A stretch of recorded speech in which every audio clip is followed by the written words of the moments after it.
Bulavinaka, my name is Litia and I'm from the beautiful island of Laos and I love listening to Today FM. Today FM rocks. My name is Casey, I'm from Tabua. We love Today FM in Tabua. Today FM rocks. My name is Selina, I'm from Tavenga Vengamba. I love listening to Today FM. Today FM rocks. Bula, my name is Carlo. I love listening to the music in Today FM, in Malak Island. Today FM rock. Today's hit music on Today FM. In the news tonight, government intervened to salvage market authority, says AG. Nawai caller told to understand government law. And mandatory life for wife murderer. From the studios of FBC Suva, Jackie Spate.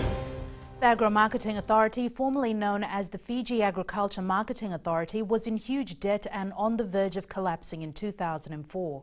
Agriculture Minister Nieseru Ratu says the issue happened because the AMA was plagued with bad management. Ali Kimbia with the story.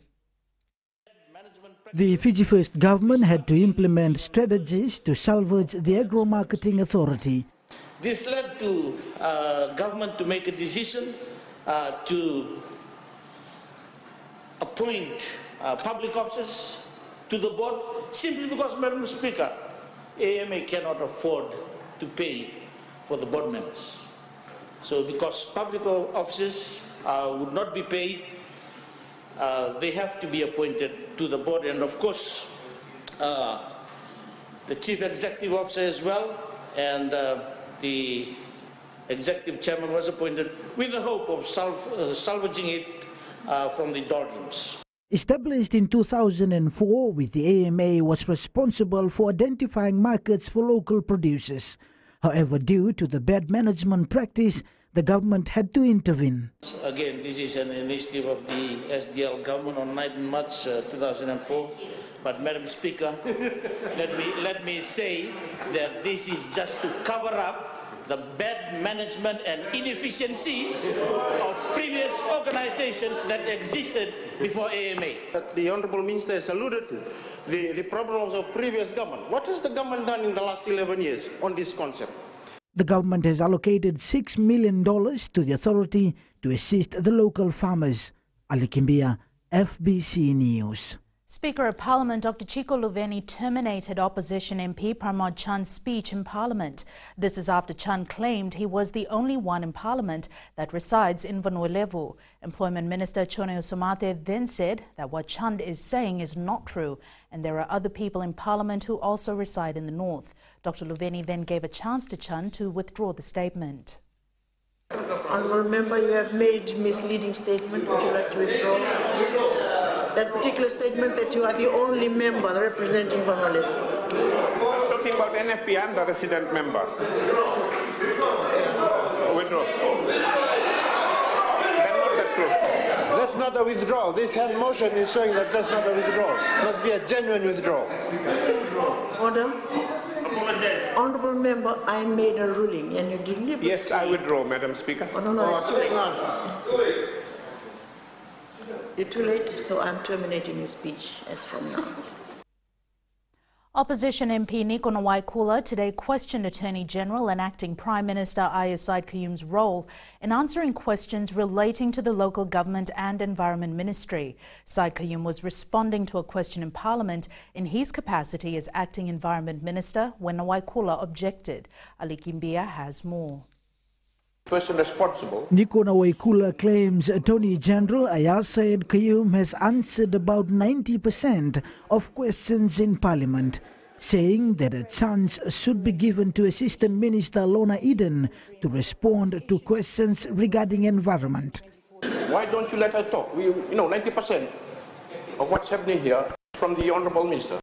Could you let the Minister responsible answer the question? However, Said Qayyum says Nawaikula is not familiar with the way the government functions and the opposition has a tendency of personalizing matters. Everybody knows that when you have an acting minister, Mr. Speaker, when you have an acting minister, the acting minister does the response. I have been answering questions as acting minister for the past almost 8 days. He did not have an objection then. Suddenly he has an objection now. If you don't like my voice, there's the door. Said Kayum says whoever is appointed as acting minister will respond to questions asked in Parliament. Ali Kimbia, FBC News. Fijians are still paying for the largest financial scandal in our history. The collapse of the National Bank of Fiji under the Songosongo Vakavulewa Nitauke government in 1995. Finance Minister Aya Said Kayum says the then government issued $209 million in bonds to bail out the NBF. He adds the funds borrowed were used to pay NBF depositors, adding the overall cost, including interest payments, exceeded $500 million. The interest cost on the debt rolled over by the current government since 2007 is around $200 million. Said Kayum says to date the government has over $6 million in their books in the form of contingent liabilities for NBF-related cases.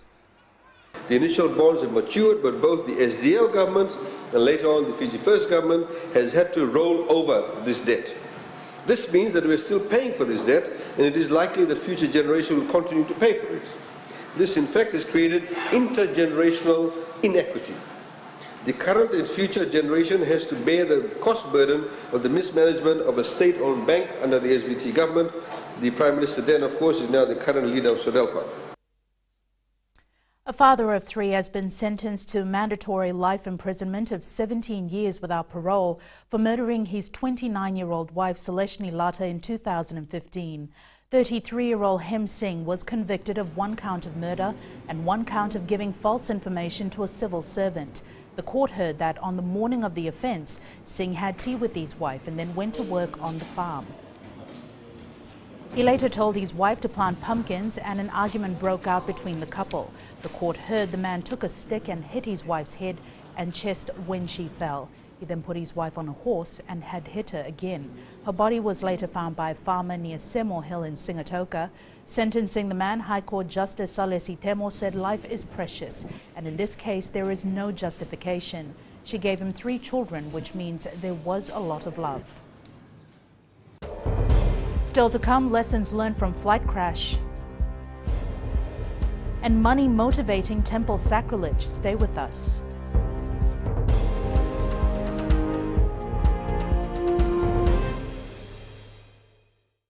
Bula, kera mai Singatoka, kera ndo tali taka na varorong na Radio Fiji 1 and ndo moi viti. Ayaw na rin siya. Uti ko minasong buti ko lang ndo tali taka na Radio Fiji 1 kina ndo moi viti. Ayaw ko yazo sila tali, nagurara may nawamanyi, nandunga. Gitu tali taki yang gitu pinasabale bum nagudurong varorong na Radio Fiji 1 nando moi viti. Na Radio Fiji 1 nando moi viti na ponga ni BNN.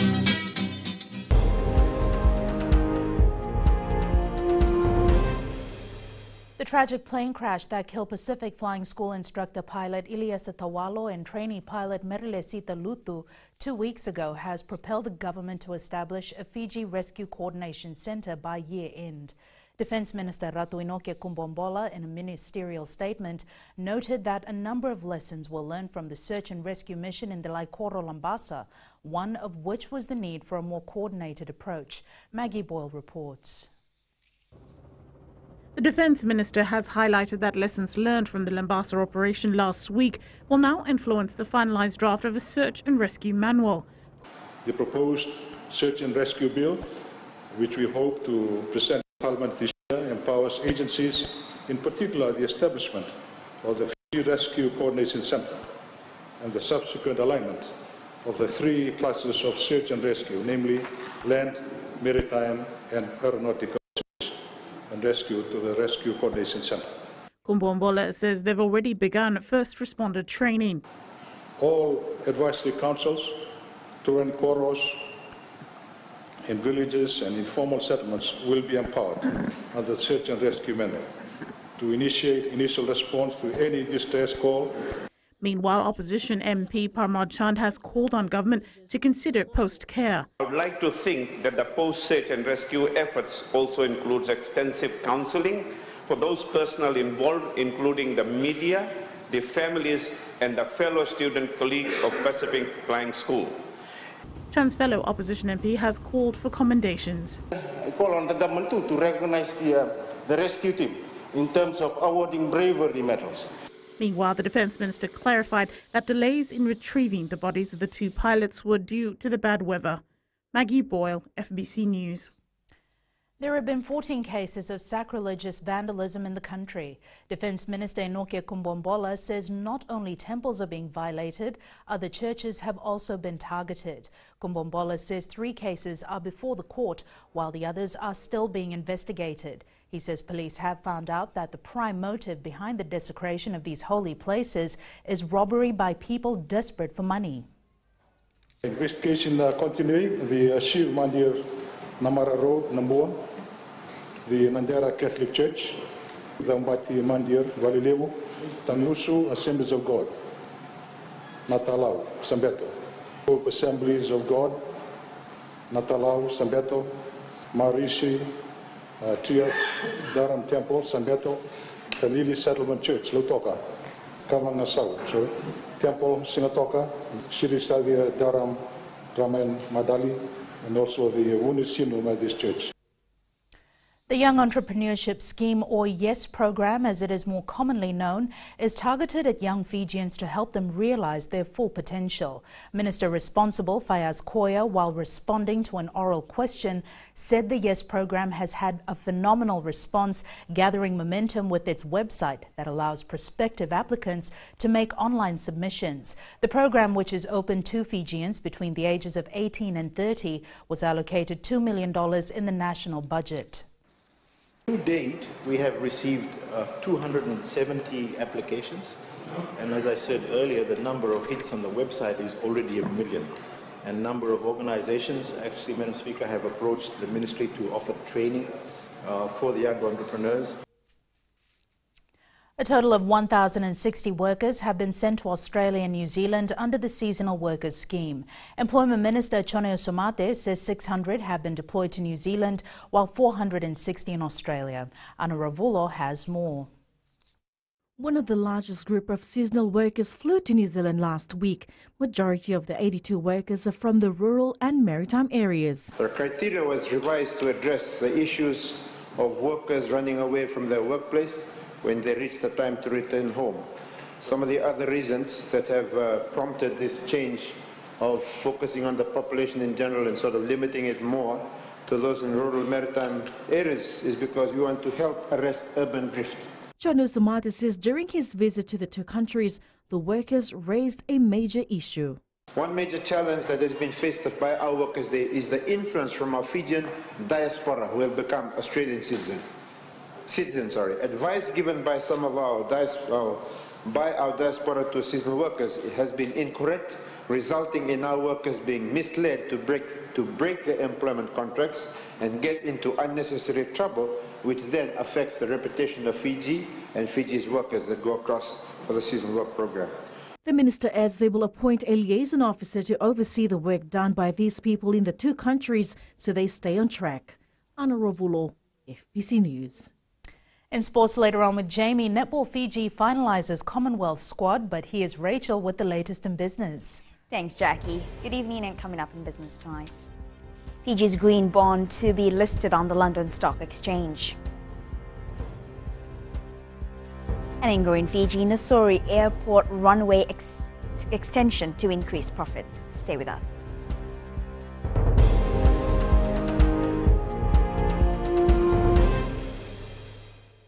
Moala radada ranavika au tikongona tau no Singatoka ando talitaka na wakaronga ng Bull FM number 2 na serre.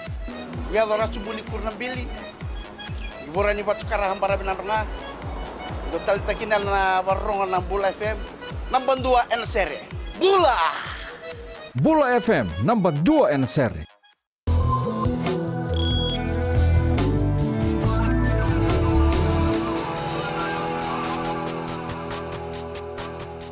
In business tonight, Fiji's green bond will be listed on the London Stock Exchange next month.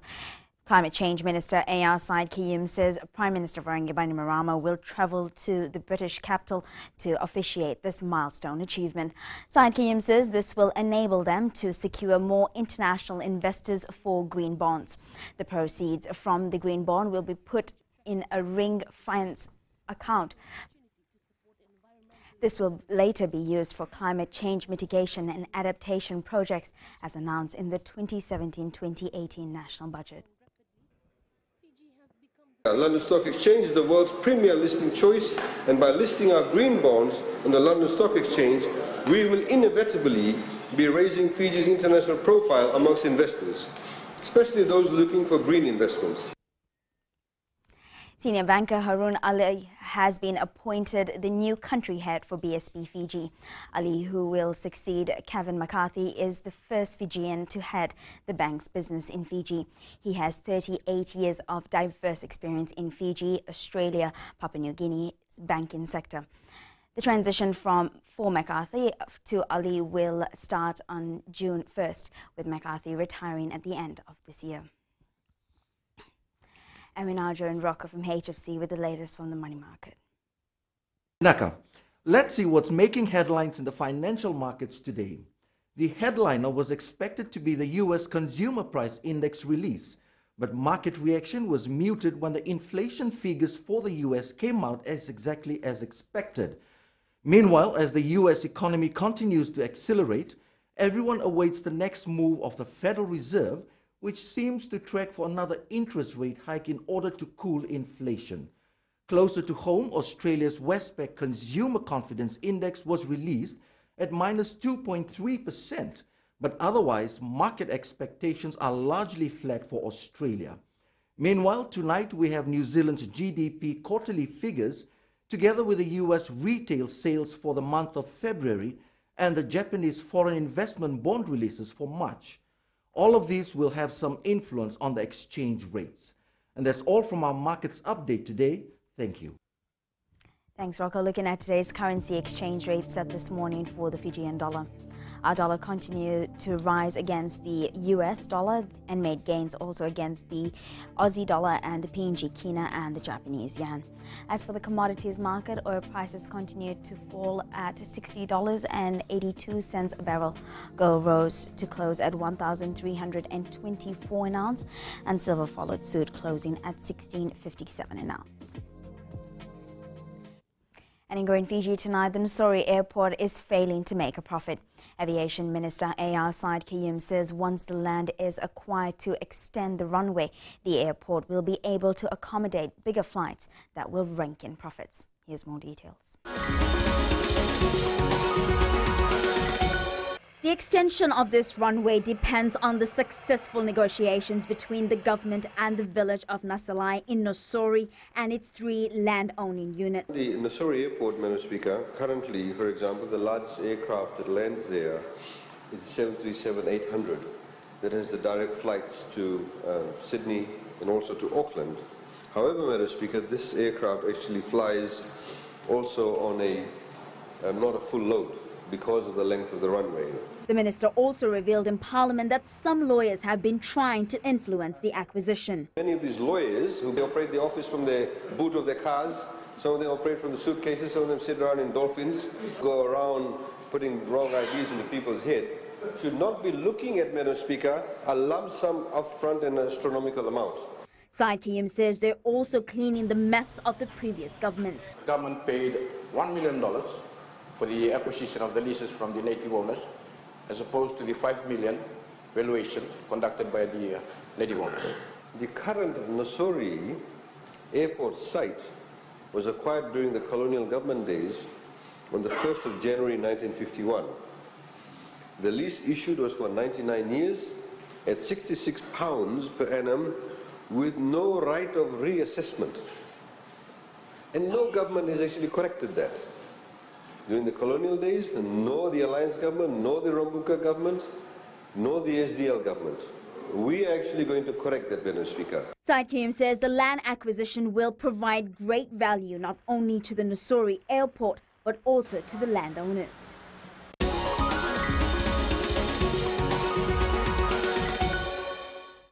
And that's business this evening. Here's Jamie with sports.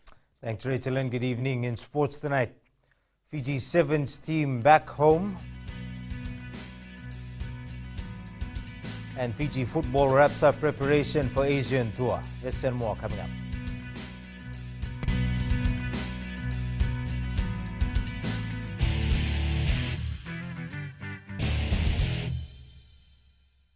मैं Premila वायरुकू recce recce से सुबह मेरी आँख खुलती है तो मैं मिर्ची एफएम सुनती हूँ। मिर्ची FM is number 1। It's so hot. हम लोग बार टाउन के कैरियर ड्राइवर लोगों ने हम लोग के मिर्ची एफएम सुनो अच्छा लगे। मिर्ची FM is hot.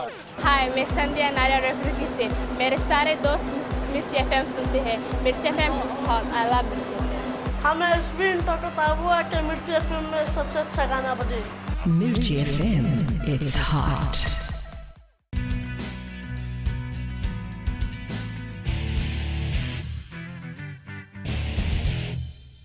The Fiji Sevens team returned home this morning after winning the Vancouver tournament on Monday. The side is now on break, but not for long, with 3 back-to-back tournaments approaching.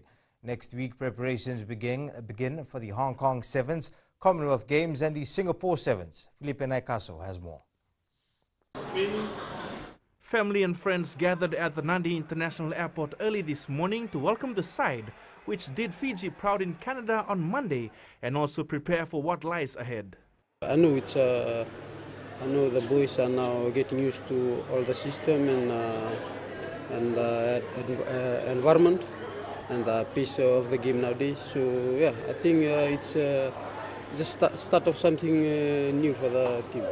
Despite winning the Vancouver Sevens tournament, the side is looking to step up their game, with the Commonwealth Games gold medal also in their sights. We have a lot to improve on, so we'll go back to camp and we'll try to improve on everything that cost us a lot of cost us Las Vegas, Dubai, Cape Town, and Sydney. I think that's all the things that we need to work on and try to better it coming to the Hong Kong Sevens. The side also had some injury issues with Captain Jerry Tuwai and Sasa Veremalua, who are recovering well ahead of the Hong Kong Sevens. The man dubbed as the Sledgehammer, Eronisau, is looking forward to all the remaining tournaments. We just need to continue improving during every tournament and focus on what's ahead and not keep looking back at the past tournaments. The side will march into camp on Monday to prepare for the Hong Kong Sevens, which will be held from the 6th to the 8th of next month. Fiji is pooled with New Zealand, Samoa and Russia at the Hong Kong Sevens. Felipe Naikaso, FBC Sports. While the Fiji Warriors are on track to retain the World Rugby Pacific Challenge after an impressive 28-3 win over Japan, their journey is far from over. Following the Pacific Challenge, coach Senirusi Serubakula will need to prepare a team to compete in Uruguay. Eroni Tuinuku reports. Fiji's successive win over Junior Japan in the Pacific Challenge Cup last night has opened the doors for the under-23 players. Uruguay tour is coming up for the South Pacific Rugby Challenge, the same as this, so we are invited back. Fiji is a game away from retaining the cup. They play Tonga A on Saturday and then have a busy year ahead. Like last year, we finished off in the semi-final, but for this year, we're not going to go back, down. The only way is to make it into the final. So having this kind of competition. Meanwhile, Warriors captain Moses Seboka says his aim is to be part of the Flying Fijian side to international tests and the World Cup. Do my job, like train hard and consistency in playing.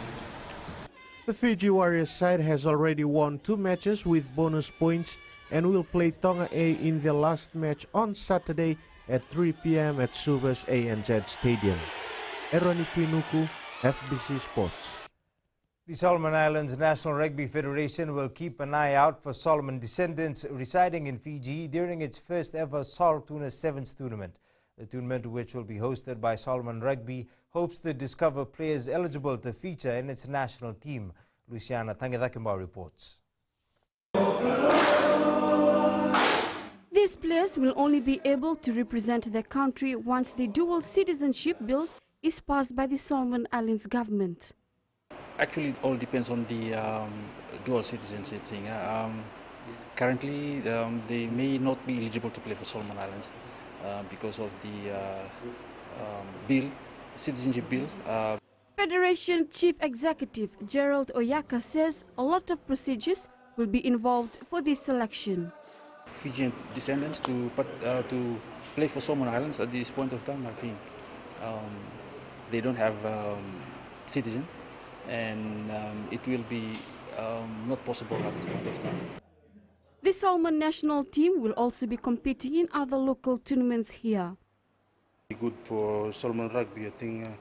With more international exposure, I think it's a good thing for the union, especially for the boys. Meanwhile, the Sol Tuna competition will get underway this Saturday at the USP grounds in Suva. Luciana Tangetakimbao, FBC Sports. The Fiji Rugby Union has until next Monday to submit its final men's and women's sevens team lists for the Commonwealth Games. They are the only sport left, and head of delegation Patrick Bauer says the players who will be excluded from the team may not get time to appeal. Vasnil Prasad reports. Sorting out some last-minute arrangements, Team Fiji officials are working around the clock to ensure a smooth run at the Commonwealth Games. It's been a little bit of a difficult task for rugby in the fact that they would like to keep their options open so that they can have the best players selected at the end of the day for the Commonwealth Games. Usually a player dropped from the team spot gets 24 hours to appeal, but for the sevens team players, there won't be any time to raise questions on their selection. Normally the process with Rugby Sevens finalizes their list of names on Monday, and that is it. While there may not be any issue with the Fijiana 7 side, FRU Chief Executive John O'Connor says they are working with men's coach Gareth Beba on the release of the final team. I think coach will be coming back, we'll sit him down and see his plans and what he wants to do, and then we'll work hard from there to achieve the goals that we've set ourselves. The first set of Team Fiji contingent leaves for Gold Coast in Australia on the 30th of this month. Vasnil Prasad, FBC Sports. The national football team is ready to face higher-ranked Philippines next Thursday. The side has 4 more days to prepare before they depart for its one-match test. Vasnil Prasad reports. Fiji football defender Kavaya Rawanga says the national team has gone through some grueling sessions preparing for the tour to Philippines. Some training sessions have been tough, but the boys are preparing well for the game. Rawanga, who has been one of the regular players, says the team is expecting a tough encounter next week. Doing our best, the coach is doing their best, and the boys are preparing well during the training session. And we'll give them a good game. Coach Bal Sanju Reddy says the team is capable of beating 123rd ranked Philippines. We all know that Philippines will be a very hard team, and it won't be easy for us to play with them. But our main focus at the moment in the team is to play on possessional football. Fiji plays Philippines in Manila on Thursday. Vasnil Prasad, FBC Sports. Netball Fiji veteran player Luciana Rokoura will captain the Pearls to the Commonwealth Games in Gold Coast, Australia. Rokoura, who last played for the side at the 2015 World Cup in Australia, is back in the fold with a lot of responsibility. Veteran mid-court player Alisi Wanga has made the cut, while former captain Vaiti Wangatambu has been excluded from the final 12-member squad. The core of the team is made up of Fiji under-20 reps. The Fiji Yachting Association has established a grassroots sailing program which will be conducted on Saturdays at the 6 clubs around the country. The program is designed to help young sailors 8 years and over build their knowledge and skill of sailing and water safety at sea. Meli Tavanga reports. Since it's a minor sport in the country, the Yachting Association is looking at the bigger picture in promoting a brighter future for yachting. Yeah, look, we start from 8, 9, 10 years old.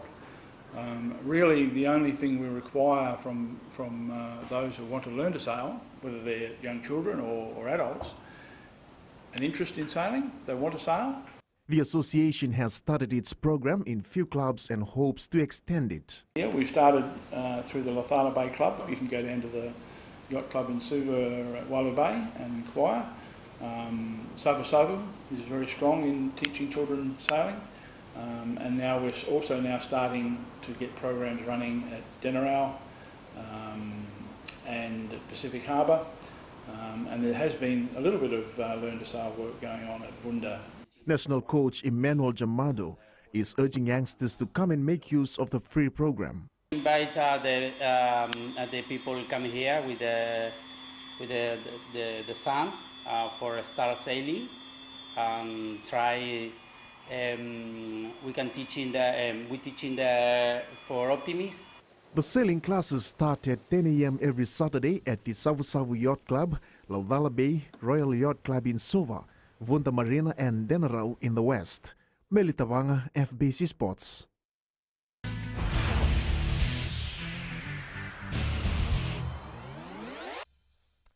In today's play of the day, LeBron James's crafty no-look pass that had the entire LA Lakers team fooled. James has long been among the best passers in the NBA, and on Sunday, he pulled off this mesmerizing delivery.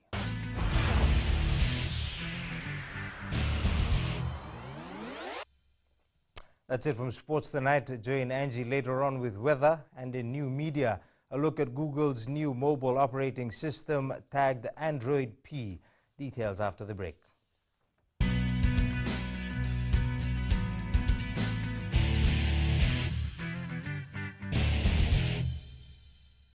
Bula, kera mai singatoka, kera ndo tali taka na varorong na Radio Fiji 1 and ndo moi viti. Ayaw na rin siya. Kombinasyon mo tikola ndo tali taka na Radio Fiji 1 kina ndo moi viti. Kaya kuya zo silil tali, nagurara may naomani, nandunga. Gitu tali tagi yang gitu Venezuela pun nangguntur rongo, barong na Radio Fiji 1 nandu moi viti. Na Radio Fiji 1 nandu moi viti na bonga ni BNN.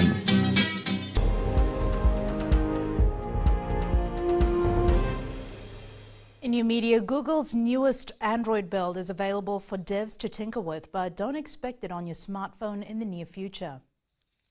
And it's weather time now with Angie.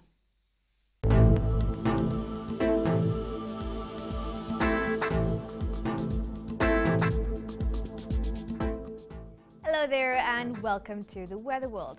Such a great day to begin with, pretty bright sunshine overtaken by rain in few areas of the nation. Overall, the weather today turned out quite well. In the west for today, sunny spells were quite splendid. Hope those on vacation really enjoyed the sun and suntan. Eastwards from Peck Harbor to Suva, more of a sunny day with light showers expected for tonight. And up north, guess nothing has really beaten the sun here. More sunshine for the northerners. At sea, easterly winds 15 to 20 knots with moderate to rough seas. For the tides, low tide will be at 10:17 p.m. with high tide at 4:38 a.m. Sunrise will be at 6:09. For tomorrow, another brightly lit day can be expected with few afternoon sprinkles. Tomorrow's temps, Nandi and Lautoka, will be quite warm with highs of 33 degrees. And looking further on to Friday, few light showers can be expected, but don't panic, the strong winds might just blow it away. And that's all from the FBC Weather World. Jackie. Thanks so much for that, Angie. And Fiji on Pulse tonight, we asked, should harsher penalties be imposed on bogus recruitment agencies?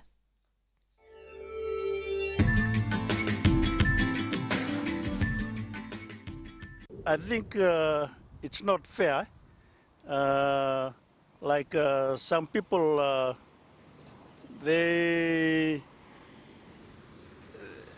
think that it is all right for them to do that for some of their employment, but to me, it is unfair.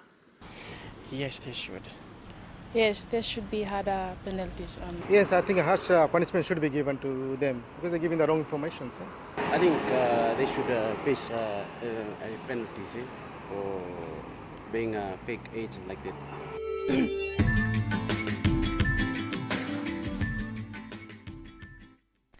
In the world of the weird and the wonderful, scientists are always on the lookout for affordable and efficient methods for capturing carbon dioxide, responsible for global warming and the rising acidity of seawater. Recapping the main stories, government intervened to salvage market authority, says AG. Nawaikula told to understand government law. And mandatory life for wife murderer. For these stories and others, you can tune in daily to our sister radio station Gold FM. To our poll question tonight, we are asking, should more police posts be set up around the country to counter criminal activities? Visit our FBC website to answer. Before we go, our shot of the day. The beautiful shot comes all the way from Burisala, Overlau, sent in by Sayasi Rokovesa. Remember, you can send us newsworthy pictures and videos on email fbcnews@fbc.com.fj or share it with us via Facebook page FBC News. You can also follow and tweet us your news tips at FBC_news or simply hashtag FBC News. That was your FBC News for tonight. From the team and I, stay safe. Good night.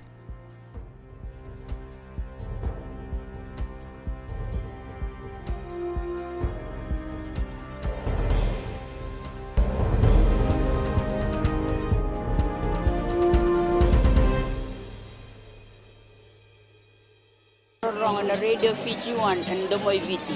Ayaw na rin siya. Kombinasyon mo tikola untuk talita na radio Fiji 1 kina Domoy Viti. Kaya kuyaga sila tale. Nagurara may naomani nandunga.